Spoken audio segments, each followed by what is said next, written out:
ज्यांच्या घरातील मुलं वयवर्ष 1 ते 11 या वयोगटात असतील आणि भविष्यात त्यांनी कधीच आत्महत्या करू नये असं वाटत असेल तर हा महत्वाचा व्हिडिओ आहे. आत्ताच सेव्ह करा आणि शेवटपर्यंत बघा.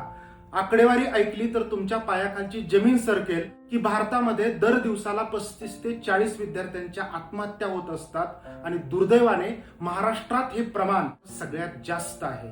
अनेक पालकांनी मला डीएम करून सांगितलेलं आहे की सर या विषयावरती तुम्ही वारंवार बोला. म्हणून मी ठरवलंय एक सिरीज बनवतोय.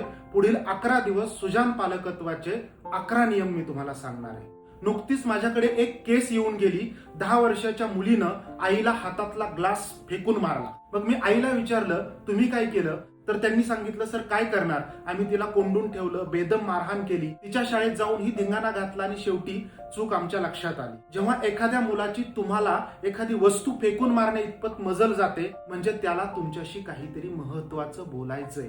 त्याच्या मनात खूप राग साठून राहिलेला आहे, तो त्याला व्यक्त करायचा आहे. पण आई वडील आणि घरातली सगळी मंडळी टीव्ही मोबाईल आणि आपापल्या कामात व्यस्त असल्या कारणाने त्या लेकराच्या लक्षात येतं की आपल्यासाठी कुणालाही वेळ नाही. मग घरातल्या माणसांचं लक्ष वेधून घेण्यासाठी मुलं हा आक्रस्ताळेपणा करत असतात.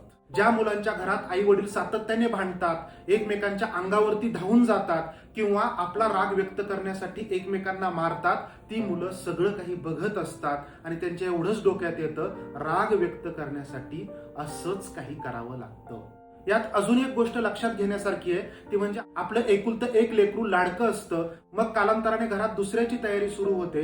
दुसरं बाळ जन्माला आल्यानंतर सगळ्यांचं लक्ष तिकडे जातं आणि मग आधीचं लाडकं मूल आपल्याकडं कुणाचंच लक्ष नाही असं आतून समजायला लागतं आणि लक्ष वेधून घेण्यासाठी आपला राग व्यक्त करण्यासाठी अशा काही ना काही ऍक्टिव्हिटी ते करतं. काही वेळा घराव्यतिरिक्त क्लासमधला शाळेमधला कुणाचा ना कुणाचा राग त्याच्या मनात साठलेला असतो आणि कायम लक्षात ठेवा दुसऱ्या कुणाचाही राग लेकरू आपल्या जवळच्या व्यक्तीवरतीच काढत असतं. अशा वेळी पालकांची भूमिका फार महत्वाची असते.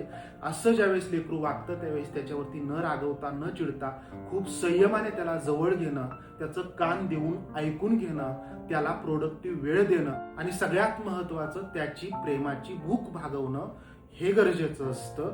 या सगळ्यावरती तुम्हाला काय वाटतं ते प्लीज कमेंट करा आणि जास्तीत जास्त हा व्हिडिओ शेअर करायला विसरू नका.